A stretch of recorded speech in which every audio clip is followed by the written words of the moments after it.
Hai guys, ketemu lagi sama gue Yoka. Kali ini gue mau ngomongin tentang pengen jadi programmer, butuh sertifikat atau jasa apa. Jadi pada dasarnya gue nyoba ngangkat tema ini karena dulu gue inget waktu pertama kali gue mau jadi programmer itu, gue kayak mikir, oke gue mau jadi programmer, terus gue butuh punya sertifikat atau jasa apa ya? Karena dulu pikiran gue masih kayak buat jadi sesuatu lu butuh sertifikat atau ijazah gitu. Dan di video ini gue mau ngebahas kenapa sebenarnya itu nggak perlu gitu. Oke. Jadi singkatnya itu adalah kita nggak butuh ijazah atau sertifikat apapun. Yang penting itu adalah kita punya kemampuan yang kita bisa buktiin gitu. Coba kita coba balik lagi ya, kayak ngomongin si sertifikat dan ijazah itu, sebenarnya sertifikat atau ijazah itu apa sih gitu? Sebenarnya sertifikat itu adalah kayak dokumen yang membuktikan kalau kita itu adalah bla bla bla bla bla. Contoh, kayak misalnya gue punya ijazah S1 dari teknik elektro gitu. Itu artinya adalah gue telah mengikuti proses pendidikan sebagai insinyur teknik elektro gitu. Dengan kemampuannya bla bla bla bla gitu. Atau juga kayak contohnya adalah sertifikat lulus bootcamp programming.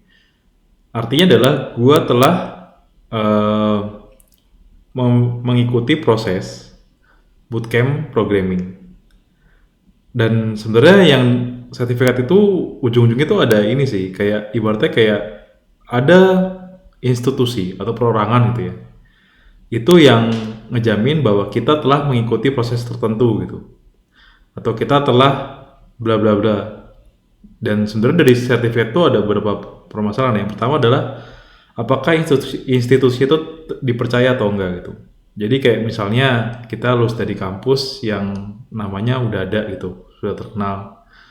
Itu biasanya orang akan eh, kayak oh dia lulus dari sini nih. Gini. Biasanya yang dari sini prosesnya bagus.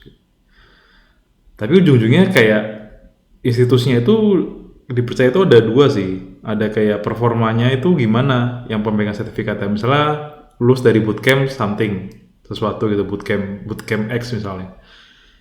Itu akan dilihat sama orang yang, misalnya kita daftar ke perusahaan ABC misalnya. Perusahaan ABC itu kan ngelihat kayak, oh performa yang orang-orang yang megang sertifikat dari bootcamp ini tuh kayak gimana gitu, yang sebelumnya bagus apa enggak. Kalau karena biasanya kan dunia kerja kan tanda kutip sempit ya, jadi biasanya kedengeran nih kalau orang lulus dari sini bagus apa enggak segala macam. Terus bakal dilihat juga biasanya kayak prosesnya di sana gimana, prosesnya itu standar apa enggak, terjaga apa enggak gitu misalnya. Terus kayak kurikulumnya gimana, kan pasti ada kurikulumnya kan. Misalnya kayak di bootcamp programming dia dapat materinya apa aja.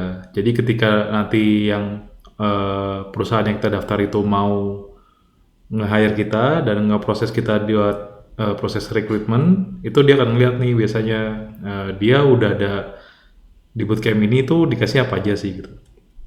Kurang lebih kayak gitu. Sebenarnya si sertifikat itu kayak gitu ya. Nah, ingat tadi kan kita udah ngebahas kalau sertifikat itu sebenarnya kayak dokumen yang membuktikan kalau kita itu bla bla bla gitu. Jadi ketika kita punya sertifikat itu eh, karena tadi yang dibuktikan adalah prosesnya gitu, prosesnya. Jadi sebenarnya yang kalau punya sertifikat itu adalah dia kemungkinan adalah bla bla bla bla gitu. Dan ini artinya adalah bukan berarti yang nggak punya sertifikatnya itu dia tidak punya kemampuan itu gitu. Misalnya ada orang lulus dari eh, bootcamp gitu misalnya, itu dia kemungkinan akan memiliki kemampuan coding. Tapi bukan berarti orang yang tidak lulus dari bootcamp itu dia tidak punya kemampuan untuk coding. Contoh lainnya adalah kayak misalnya di sertifikat halal MUI gitu. Kan ada sertifikat halal nih biasanya kalau di Indonesia ya. Kayak McDonald halal misalnya gitu. Atau apa yang halal gitu.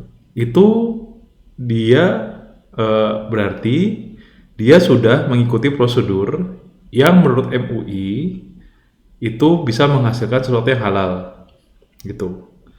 Tapi bukan berarti yang nggak punya sertifikat halal itu dia lantas jadi haram. Kayak misalnya kita beli nasi uduk gitu di pinggir jalan yang kita tahu bener-bener bahwa itu masaknya kayak gimana, atau misalnya dia nggak ada bahan yang haram misalnya gitu. Jadi kalau ada sertifikat MUI itu artinya dia dijamin oleh MUI halal gitu. Yang nggak ada bukan berarti dia langsung jadi haram gitu. Tapi dia belum tentu halal. Jadi harus kita eh, tahu sendiri. Dan itu juga sama kayak misalnya kita ada ijazah S1 teknik informatika misalnya. Itu berarti dia sudah mengikuti proses yang dibutuhkan untuk jadi insinyur di bidang informatika, jadi programmer atau apapun itu. Tapi bukan berarti yang nggak punya jasa itu dia tidak punya kemampuan itu gitu. Bayang ya di sini ya gitu. Jadi sebenarnya yang ujung-ujungnya itu adalah kemampuannya gitu yang perlu digarisbawahin. Habis itu ada fakta menarik sih, kayak selama gue interview orang gitu, kebetulan gue dipercaya untuk ngebantuin interview, proses interview buat front end di perusahaan gue sekarang, itu nggak pernah sekalipun gue kayak nanya, Mas punya ijazah apa ya, atau Mbak punya sertifikat apa ya gitu. Dan ini juga kejadian gitu di temen gue yang dia interview berapa kali di perusahaan luar negeri gitu, lumayan terkenal perusahaannya, itu nggak pernah ditanyain gitu. Yang ditanyain itu adalah apa sebenarnya, itu kayak udah pernah bikin apa aja, terus kayak kemampuan dia sekarang dan potensi berkembangnya gimana. Ini kemampuan dia sekarang ini ada macam-macam ya, ada yang dia disuruh live coding misalnya, ada yang dia suruh whiteboard interview, ada yang misalnya dia disuruh buat project, dia dibawa pulang take home gitu, nanti di project itu akan dipresentasiin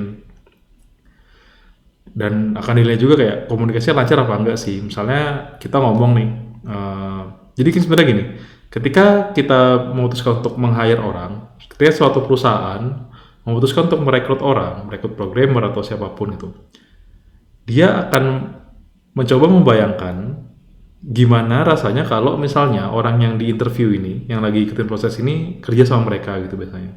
Jadi yang akan dilihat adalah komunikasinya, terus kayak bisa nggak ya dia kalau masuk tim bisa ngeringanin nggak kerjanya, terus kayak kepribadiannya cocok nggak sih sama timnya gitu. Jadi bukan, jarang banget ditanyain kayak, wah udah punya apa mas, sertifikat apa, bla bla bla bla gitu.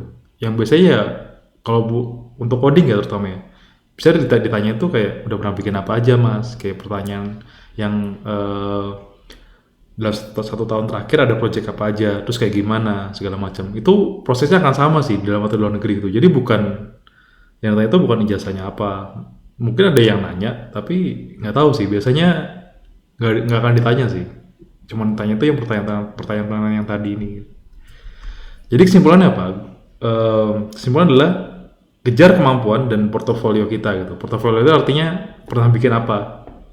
Jadi kayak waktu gue pertama kali daftar kerja itu dulu, waktu masih junior banget gitu, pertama kali banget, yang belum pernah kerja malah itu ya. Itu gue ngasih, gue pernah bikin ini, gue pernah bikin ini, gue pernah bikin ini gitu. Walaupun nggak ada sertifikat, yang nggak ada apanya gitu. Karena sebenarnya ujung-ujungnya tuh sertifikat atau ijazah itu nggak akan ada artinya ya kalau kita nggak punya kemampuan. Jadi kayak misalnya katakan ada seorang programmer gitu, ada seorang lulusan S1 dari universitas mana gitu misalnya, even yang paling terkenal sekalipun, dia daftar, tapi dia nggak pernah programming sama sekali gitu. Dia ditanya ini nggak tahu, ditanya itu nggak tahu, ditanya pernah bikin apa nggak tahu gitu. Itu biasanya nggak akan diterima mana sih. Tapi perlu catat juga bahwa bukan berarti kita nggak boleh ngambil sertifikat atau ijazah ya. Tapi yang perlu diingat adalah jangan sampai sertifikat atau ijazah itu jadi tujuan akhir. Kayak gue pernah lihat ini quote gitu, orang ngomong di internet gitu, lupa siapa namanya, udah lama banget kayaknya. Itu jangan sampai kayak sertifikat itu mengganggu pendidikan kita gitu. Kayak pendidikan kita itu ya yang bikin kita pintar, yang bikin kita punya kemampuan.